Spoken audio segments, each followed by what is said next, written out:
we'll start our press conference. Nonito, fourth round knockout, man, to the body. Just overall, your impressions of how the fight played out for those 4 rounds, and then if you could set up the knockout for us. Well, first, I expected a different fight from him. We worked on a counter left hook. He was trying to nullify that left hook by stepping back and throwing a straight right down the middle. So what I planned to do was different. So I had to kind of feel him out a little bit. My wife was always in the back, which my head trainer is, was in the back. He's reaching in. Use your legs. Feint here and there until he reach in, and then you can get him with counters and stuff like that. And then my dad was also saying to go to the body, and she was also saying to go to the body. And I saw it. So with my wife and my dad's tandem of the strategy that we worked on, which is to set up, to move around, to give him a different look, and then to counter over the head. And then of course the body was given with the left hook. But then early on, I kept trying to tag him to the right, because I knew he would go over, and I would come into the left and give him to the right, so he would miss the hook, and I would catch him in the left, and that paid off a little bit until the left hook, which he didn't expect, he was covering his head, and then they went to the body. He's usually a hyper-aggressive fighter, and just talking with everybody here, we felt that your power really made him think twice about being aggressive. And did you notice a change in his body language after you connected a few solid shots in that first round? He was powerful too. He was strong. I didn't expect him to be that strong, or he tried to just sit down and try to brawl with me. That was not in my expectation. And of course, my power was when I felt like I needed to go there, because he was showing what he was throwing. And so I was able to block a lot of it, like with the straight. I knew it was coming, and I would just block it. Boom, I knew it was coming, and then, so I could time it. But he fought a different fight. I thought he fought a great fight, but, our strategy was better. When you look at the future, Nonito, where do you want to go from here in terms of your division? Because I also saw a thing that you're thinking about maybe moving down a division with fights with Roman and Gallo Estrada. Well, my future would be 1 belt, 2 belt, 3 belt, 4 belts. And of course, the person that makes it happen would be Richard. So that would be that's the Casimero, priority. would that be Donaire? Well, we're going to have to see now what the WBO is going to rule, if the title is going to become vacant, if there's a way we can fight for the vacant title and unify those 2 belts. Mr. Honda is here. He's a promoter. I had conversations with him before and tonight again. So that's a possibility. So there's a lot of opportunities out there. But I just want to quickly add something else. There were thousands of fans of yours here in attendance, and everybody was screaming and yelling.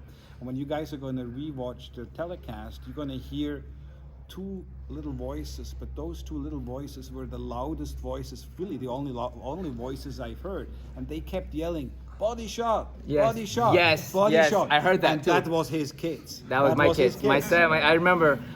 That's what they kept saying. Yeah. Body shot, Yeah. body shot. And I heard it. Those. And I heard was that. And I'm sitting like, across oh. from them. Right. And right. I heard them. Yes. Yeah. I remember. I don't know if I should get my kids in there. And I'm like, I hear body shot, body shot. Come on, Papa, body shot. Boom. So I gotta give it. I'm not gonna give it to my wife or my dad. I'm gonna give it to my kids this time. So the undisputed is gonna trump a move down to get maybe fights with Chocolatito or Estrada? I mean, that's definitely what my ultimate goal, But again, there's things that happen in that we can't foresee. That's Richard's job to make things happen for me. Yeah, you have the COVID situation in Japan as well. We have to see how that plays out. As I said, we have to see how the WBO situation plays out. But I think there's some great challenges at 115, which Nonito said is a division, he'd like to conquer as well. So there are opportunities there, but there are opportunities at 122 as well. So there's a lot of fights which can be made. And I think if you look between 126 and 115, he is the star, he is the biggest name in the sport, he is the legend. And I think what I like to add as well, and you guys know my opinion on that, I think Nonito, with everything he has achieved in his career, but particularly what he has achieved in his last couple of years, where he took down everyone, he really belongs as much in the top 10 pound for pound fighters as Inoue does, because I think if you look at his overall resume, it's there, or in my opinion, it's actually better. So I do believe there's a strong case to be made after that performance tonight, beating an undefeated, hungry, 14-year younger opponent who came to fight that Nonito Donaire belongs again. He was there before, but he belongs again at age 39 in the top 10 pound for pound.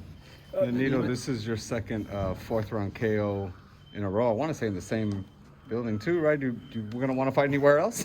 Hey, that's what they said. You know, every time I come in here, welcome home, champ. You know, this is what Carson has always been for me. They've always been great to me, and I've always won a lot of fights out here, and they've always been taking care of me. So, you know, the home is a home, and I'm always welcome here. I heard Sergio Mora tweet earlier this week something about you guys coming, I don't know if it was out of the Olympics or something. Basically, like you guys you've been in the game for a long time and giving you a lot of respect from that. Do you feel that from the boxing community still? Definitely. I mean, I come into a place and you know, everybody knows who I am, especially in the boxing world, you know, and they've always given me respect from the biggest guys to the smallest guys, or, you know, to the most well popular guys to not, you know, they've always given me respect. So I know I made that possible. I got two for you, Nonito. One, obviously, if you're mentioning it, you feel you can make the weight, but how difficult would it be, in your opinion, to go to 115? Did I tell you? Did I tell you? Yes, yesterday? you told me, I was yeah. 116 yesterday. Yeah. That's why I had to go up and drink. You had to drink some Yeah. water. So that's not the first time I went to 116. So I know that I can make it happen with you know, it's not a problem. Nonito, I know you have a lot of options, but this fight was televised in Japan. And you know Donaire, you know, she's a big fight in Japan. That would be great. And yeah, I asked this question many times, but you don't mind to go to Japan to actually fight him. Well, you know, I went there once, and I can do it again. You know, again, that's Richard's point of view to make. You know, I will fight anybody's backyard. Donaire, Richard was mentioning possibly going to 122. The champions there are Stephen Fulton and MJ.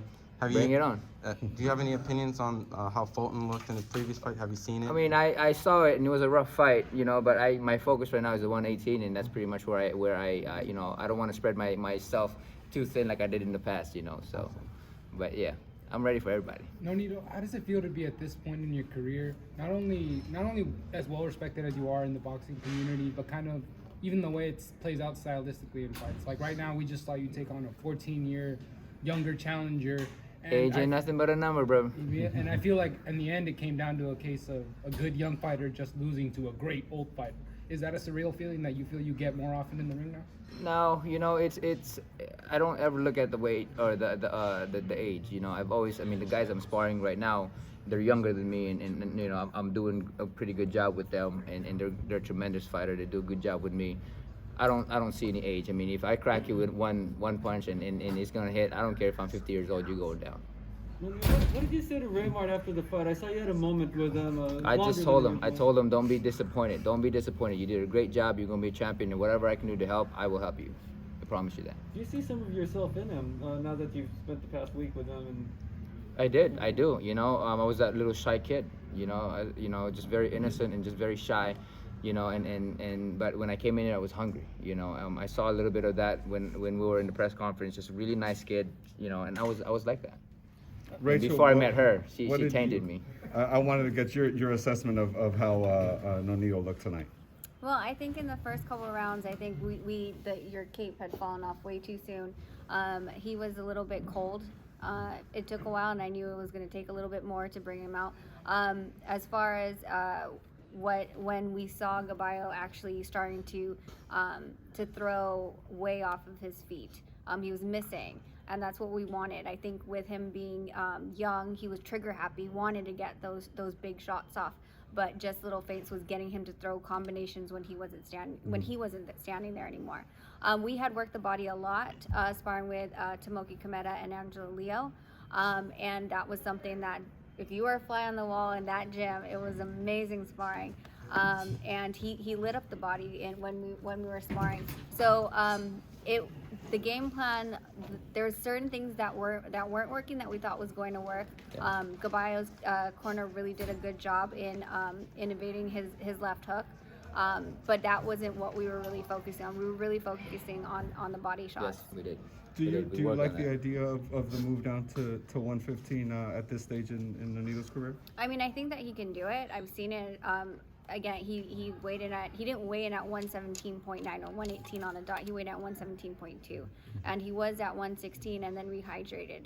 And he did that with, the Inoue fight. So 1 pound, the way that he's healthy and the way that he cuts weight during fight week is the smartest way. I don't mess with it. He's done it for how many years, and I keep complete hands off of that side. Question for both of you then. Do you guys feel that he's just too big, too strong for the guys at 115? And if he were to match up with a Roman or a Gallo or a Rungvisai, that your natural advantages would be too much for them when you match up with them? Well, first, I don't think it's a natural.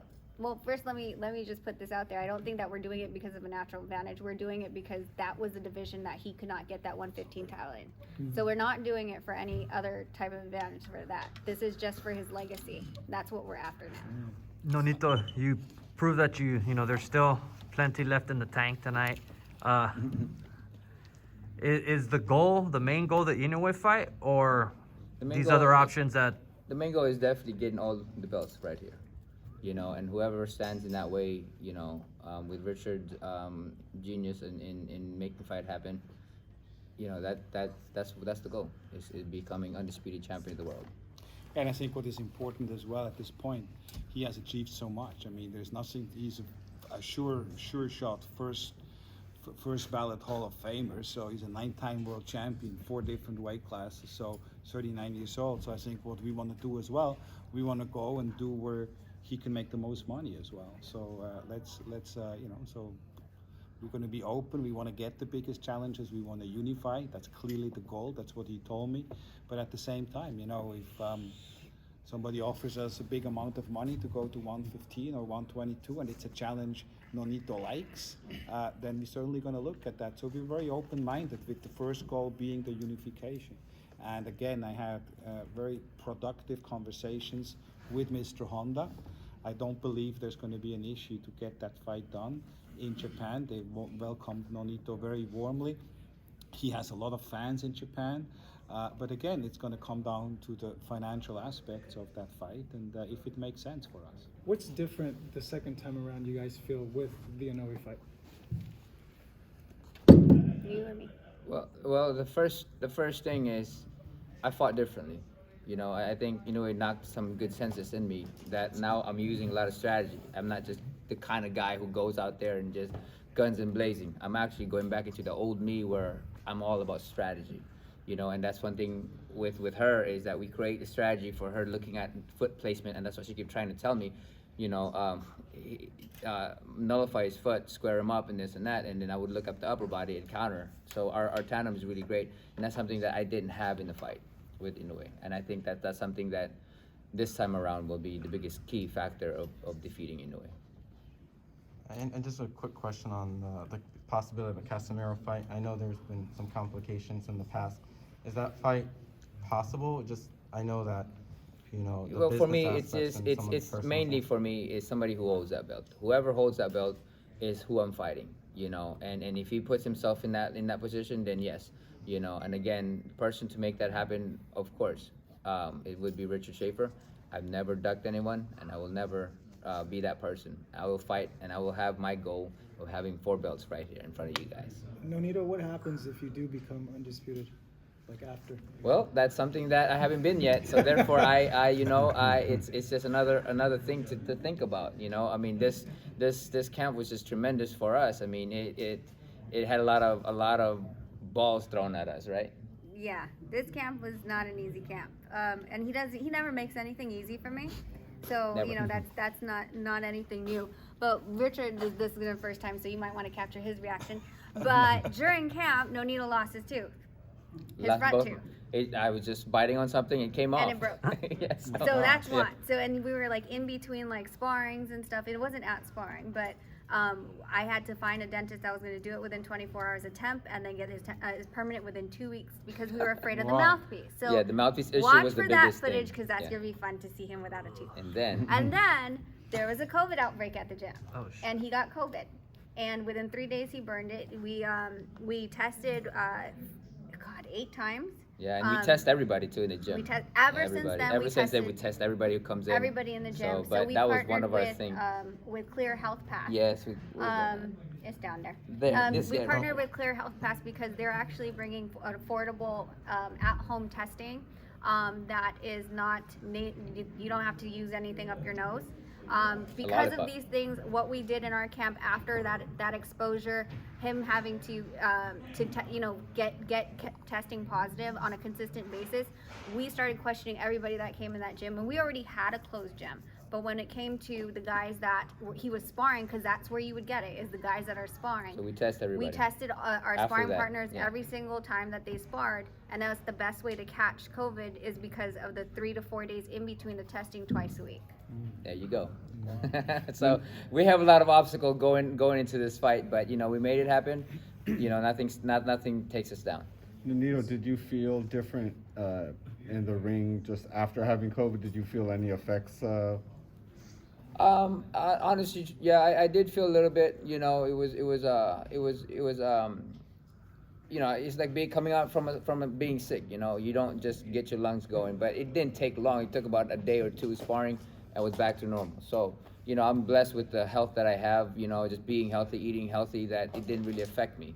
I know other people, it took them a long time to recover, but because this is my second time, or having having it, so I'm just blessed that I'm always healthy, and of course other people don't have that ability to just take and burn the thing out of your system, but I did, and I did it twice. The first one was 3 days, both of them were 3 days, that I got it out of my system, but again, everybody's not the same, everybody's different in the way they are, but just being healthy is the key.